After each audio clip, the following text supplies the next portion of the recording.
멘트, 시어와 일상어는 몇 가지 다른 점이 있는데요. 시어는 함축적이며 암시적이며 구체적이며 운율이 있습니다. 또한 시는 완벽한 문장을 토대로 하고 시인이 생각한 것이나 보여주고 싶은 풍경 같은 것을 구체적이고 비유적 이미지로 보여줍니다. 이러한 시의 특징이 시어를 일상어와 구분짓게 만드는 기준이 된다는 것을 알면은 시는 어떻게 써야 될 것인지 자연히 터득하게 될 것입니다. 안녕하십니까. 지난 시간에 비유법 중에서 직유법에 대해서 살펴봤습니다. 오늘은 은유법에 대해서 공부를 해봅시다. 자, 그럼 먼저 은유법이란 무엇인가? 은유법이란 표현하고자 하는 대상을 다른 대상에 빗대어서 표현하는 수사법입니다. 직유법과 대조되는 용어로서 암유라고도 합니다. 은유는 표현하고자 하는 원관념과 비유되는 보조관념을 동일시해 가지고 다루는 기법입니다. 직유가 A는 B와 같다 혹은 B 같은 A 이런 형식이었죠. 그렇다고 그러면은 은유는 A는 B이다, B인 A 이렇게 A를 B로 바로 대치해버리는 형식이 은유법입니다. 은유는 지금까지 항상 사용해오던 언어, 즉 기존 관념들 속에서 한 번도 맺어진 일이 없는 새로운 관계를 찾아서 결합을 시킴으로써 신선한 생명감을 불어넣게 됩니다. 그래서 시에서 가장 많이 사용되는 비유법이고 또 시뿐만 아니라 우리 문학작품에서도 흔히 발견되는데 이로 인해서 시뿐만 아니라 우리 언어 생활을 또 풍요롭게 해주기도 합니다.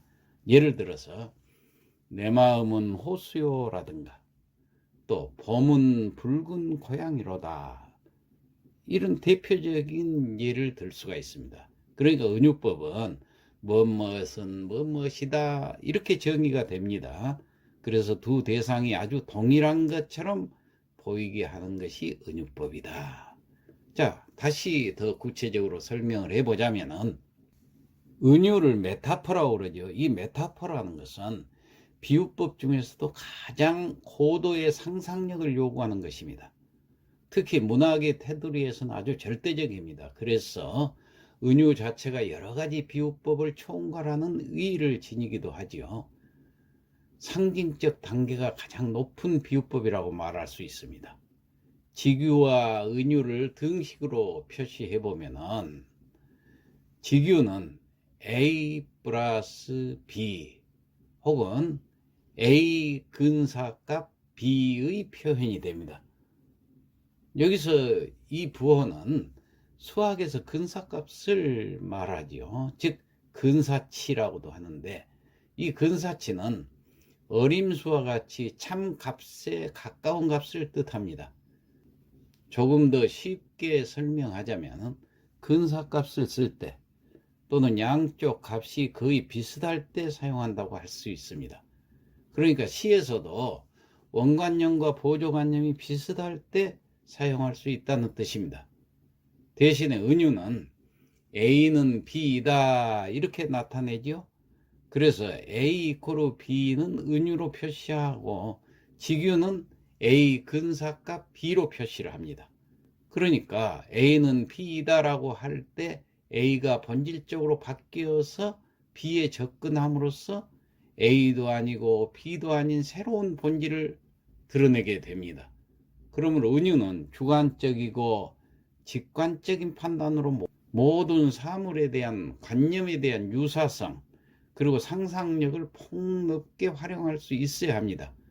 그래야만 의미심장하고 개성적이며 신선감을 주는 표현이 가능해지지 않겠습니까? 예를 들어서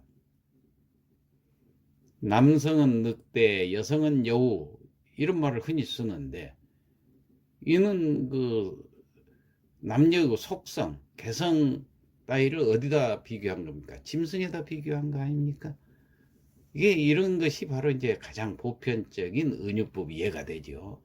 일찍 이제 우화에서 보여줬던 것으로서 사람의 인격과 인간성을 은유화한 것이 많아요. 자, 그럼 다음 예를 한번 살펴봅시다. 내 마음은 촛불이요. 김동명의 내 마음은 그 일부분이죠. 또 내 슬픔이 비누 거품이구나. 안수환의 광덕산 3의 일부분입니다. 자, 위와 같은 그 시구를 예를 들어봤는데, 이는 그 불가시적인 관념, 그러니까 보이지 않는 관념이죠. 이걸 볼 수 있는 시각적으로 은유한 것입니다. 즉, 내 마음이라는 관념을 촛불이라는 눈에 보이는 사물로 대치시켜가지고 시각적으로 볼 수 있게 만들었다는 얘기예요. 또 슬픔이라는 눈에 보이지 않는 관념을 눈으로 볼 수 있는 비누거품으로 표현한 것 아닙니까? 이것이 은유법이에요. 즉 사물의 본질, 관성, 개념 따위를 유사하거나 같은 의미로 결부시켜서 표현한 것이다 얘기예요. 자, 또 예를 들어 봅시다. 사람이 아니올시다. 짐승이 아니올시다. 하늘과 땅과 그 사이에 잘못보다 난 버섯이 올시다. 버섯이 올시다. 이 작품은 나환자였던 시인 하나운이 자학적이리만큼 자신의 천형을 아주 저주하는 대목입니다. 이 시는 시의 내용 전부가 제목 나를 은유화하고 있는 것입니다. 그럼 지난 시간에 예시로 들었던 그 직유법을 은유법의 형식인 A는 B다라는 형식에서 꽤 맞춰서 한번 써볼까요? 우두커니 서서 하늘을 쳐다보는 백로 한 마리처럼, 요거 뭐뭐처럼 했으니까 직유법이죠. 이걸 은유법으로 그러면 고쳐 써볼까요? 나는 우두커니 서서 하늘을 쳐다보는 백로 한 마리가 된다. 이렇게 쓰면 돼요. 하나 더 예를 들어 봅시다. 바람 부는 산빛 아래 서서 견디는 한 그루 소나무 가치. 여기도 소나무 가치 했으니까 직유법이죠. 이걸 은유법으로 한번 고쳐볼까요? 나는 바람 부는 산빛 아래 한 그루 소나무로 서 있다. 이렇게 되면 은유법으로 고친 거예요. 하나만 더 합시다. 지는 노을을 바라보는 노부부처럼. 이건 은유법이죠. 뭐뭐처럼 했으니까. 이걸 은유법으로 고쳐봅시다. 우리 부부는 지는 노을을 바라보고 있다. A 플러스 B 형식이 되잖아요. 이게 은유법이에요. 자, 여기서 중요한 것은 어떤 정황이나 사물을 빗대었을 것인가 그 상상력이 요구된다는 얘기입니다. 모든 사물들을 유심히 관찰하고 생각해보는 습관을 가져야 그런 상상력이 생기겠죠. 그러니까 이를 다시 설명해 보자면은 은유법은 표현하고자 하는 대상을 다른 대상에 비교해서 표현하는 비유법이라고 그랬어요. 즉 은유는 표현하고자 하는 것, 곧 원관념하고 비유되는 것, 곧 보조관념을 동일시해서 다루는 기법이다. 그래서 직유법처럼 직접 드러나는 표지가 없기 때문에 은유법이 사용됐는지 그 시를 꼼꼼히 읽으면서 찾아 나가야 돼요. 직유법 뭐뭐 같이 뭐뭐처럼만 있으면 그냥 직유법이다 알 수가 있지만 은유법은 그런 연결어가 없기 때문에 이 시를 읽어보고 생각을 해봐야 은유법인가 아닌가 우리가 판별할 수 있다는 얘기예요. 자, 그러면 조금 더 살펴보기 위해서 은유법의 구조와 예시를 더 들어보겠습니다. 첫째, 은유법의 구조는 A는 B이다.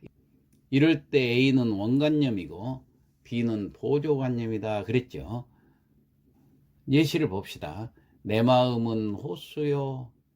또 따뜻한 봄바람은 엄마의 손길. 떠가는 구름은 그리움의 조각. 다 은유법이라는 걸 금방 보면 알 수 있겠죠. 그런데 착각하기 쉬운 경우가 있습니다. 이 직유법인 줄 알았는데 아닌 경우가 있어요. 뭐 많진 않지만 여기 하나 예를 들어보겠습니다. 은 같은 무지개 옥 같은 영웅의 꼬리 섣돌며 뿜는 소리 심리에 잦았으니 들을 때는 우레더니 볼 때는 눈이로다. 이건 기행가사 관동별곡 중에서 만폭동 부분의 그 현대어로 풀이한 것입니다. 이 작품은 정철의 그 대표적인 작품이 관동별곡이라고 그랬죠. 만폭동 폭포의 웅장하고 그 역동적인 모습을 묘사하는 부분인데, 우선 문장을 봅시다. 은 같은 무지개 옥 같은 영웅꼬리. 여기 같은 사용했으니까 직유법이란 거 금방 알아차릴 수 있죠. 그런데 여기에 이제 은유법이 숨어 있어요. 어디에 있을까요? 들을 때는 우레더니 볼 때는 눈이로다. 이 부분을 말해요. 자, 은유법은 A는 B다 했는데 여기서는 원관념인 A가 없잖아요. 그렇다면 원관념 어디에 숨어 있을까요? 여기서는 원관념에 해당하는 폭포의 소리와 폭포의 모습이 생략되어 있습니다. 만약 생략된 부분을 넣어서 은유법 구조에 맞게 다시 써본다면 이렇게 쓰면 되겠죠. 들을 때는 폭포의 소리가 우레더니 볼 때는 폭포의 모습이 눈이로다. 이렇게 쓰고 보면 은유법 구조가 나타나잖아요. 들을 때는 폭포의 소리가 우레더니 할 때 폭포의 소리가 A, 다시 말해서 원관념이 되고, 우레더니 할 때 우레가 B, 보조관념이 되죠. 마찬가지로 볼 때는 폭포의 모습이 눈이로다 했을 때 폭포의 모습이 A 원관념이죠. 그 다음에 눈이로다가 B 보조관념이 되는 거예요. 자, 시의 내용을 잘 읽고 무엇을 의미하는지 파악을 해야 은유법의 구조를 쉽게 찾아낼 수 있는 예를 제가 들어드린 겁니다. 자, 그럼 지금까지 살펴보았던 은유법을 다시 한번 정리를 해봅시다. 아주 중요한 거기 때문에 몇 번이고 여러분들은 귀담아 들어야 돼요. 자, 은유법이란 것은 첫째로 두 대상을 동일하게 여길 때 사용한다. 두 번째로 원관념 A가 보조관념 B와 동일시해서 대상을 설명하는 것이다. 세 번째로 본래의 의미를 표면에 나타내지 않는 것이다. 네 번째로 A는 B다라는 형태로 시를 쓰면 되는 것이다. 자, 이상에서 보듯이 은유법을 사용하기 위해서는 두 대상이 꼭 필요하다고 그랬어요. 대상 두 개가. 이때 표현하고자 하는 개념을 원관념이라고 그러고 동일시하고자 하는 대상의 개념을 보조관념이라고 한다는 것은 우리가 이제 일단 확실히 알아두고, 더 나아가서 은유법에서는 원관념과 보조관념이 완전히 동일시된다는 거, 그걸 알아야 돼요. 두 대상을 동일하게 여기기 때문에 표현 자체도 뭐뭐 같은 이렇게 표현하면 안 되고 뭐뭐이다 이렇게 아주 단정적으로 표현하게 돼야 돼요. 그러니까 뭐뭐 같다라고 하면은 비슷하다는 느낌이기 때문에 이건 직유법이에요. 예? 그런데 바로 뭐뭐이다 이렇게 직접적으로 표현을 해야 은유법이 되는 거예요. 그러니까 내 마음은 호수요 할 때 내 마음은 호수다 이렇게 동일하게 표현한 것이라는 얘기예요. 그러니까 직유법 표현과 은유법 표현이 들어간 문장을 비교해 본다면은 너는 마치 마이클 조던 같다고 말하면 직유법이고 너는 마이클 조던이다 이렇게 말하면 은유법이 된다는 것입니다. 이렇게 두 대상을 가지고 직유법과 은유법을 둘 다 만들 수 있으니까 앞으로 시를 쓸 때 직유법도 써보고 은유법도 써보면서 연습을 많이 해보기 바랍니다. 그럼 다음 은유법 예시를 보고 원관념과 보조관념이 어느 부분이 동일시되는 부분인지 한번 생각해 봅시다. 남자는 배, 여자는 항구. 어떤 점이 공통적인 속성으로 동일시되었는가요? 또 하나, 내 마음이 부처다. 자, 어떤 속성을 가지고 있을까요?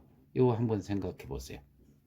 자, 그러면은 어떤 경우 어디에 은유법을 쓸 수 있는가? 은유법은 시와 문학 작품을 이해하는 것에 큰 도움을 준다고 그랬어요. 시인은 다양한 사물의 상황을 보다 함축적이고 효과적으로 표현하기 위해서 은유법을 사용한다고 했습니다. 더 쉽게 예를 들면 내가 농구를 잘하는데 드리블도 잘하고 슛도 잘해서 정말 잘한다 이렇게 길게 표현하는 것보다는 나는 마이클 조던이야 이렇게 표현을 해보세요. 아주 간결하면서도 함축적이고 확정적으로 나의 생각을 전달할 수가 있잖아요. 만약 은유법이 없다면 표현이 계속 길어지거나 설명이 늘어지게 될 것입니다. 그래서 시를 포함한 다양한 문학작품을 읽을 때 두 대상의 연결성을 표현할 때 시인의 속마음을 더 잘 이해할 수 있도록 표현한 것이 은유법이다. 은유법이 나오게 되면 일단 원관념하고 보조관념을 찾고 어떤 특성으로 연결되는지 이걸 찾아봐야 돼요. 그래서 표현기법을 공부할 때는 항상 예시까지 습득해서 완전히 자기 뜻으로 만들어야 합니다. 단순히 그 뜻의 정의만 알고 있기보다는 많은 시를 공부하면서 어떻게 쓰이는지 관찰을 한다면 자연스럽게 이해할 수가 있습니다. 새로운 시나 문장을 봐도 표현만 봐도 은유법인 것을 바로 이제 확인할 수 있어야 한다는 얘기입니다. 마지막으로 다음 예시 하나만 더 살펴보고 마치겠습니다. 깃발, 유치환. 이것은 소리 없는 아우성, 저 푸른 해원을 향하여 흔드는 영원한 노스텔지어의 손수건. 자, 이 시에서 이것은 소리 없는 아우성인데 이것은 깃발을 의미합니다. 깃발은 결국 깃발이 소리 없는 아우성이 되는 거예요. 그리고 또 노스텔지아의 손수건이라고 그랬습니다. 노스텔지아는 뭡니까? 향수지요. 자, 이거 금방 봐도 우리가 은유법이란 걸 이제는 알 수가 있겠죠. 즉 깃발이 아우성이라는 등식이 성립이 되죠. 이 두 대상의 시에서 자연스럽게 연결이 되었고 그래서 함축적인 표현이 되고 깃발의 속성을 더 잘 알 수 있게 이해를 할 수가 있게 된다는 얘기입니다. 자, 이런 식으로 시를 쓸 때 은유법을 잘 활용해서 써보면 좋은 것입니다. 자, 지금까지 은유법에 대한 설명을 나름대로 구체적으로 설명하느라고 너무 장황하게 설명했습니다만은 아직 실용 단계에서 망설이는 구독자분들이 계신다고 할 것 같으면은 다음 시간에 은유법에 대한 내용을 더 구체적으로 한 번 더 설명하고 은유법을 마치려고 합니다. 오늘 이상 마치겠습니다.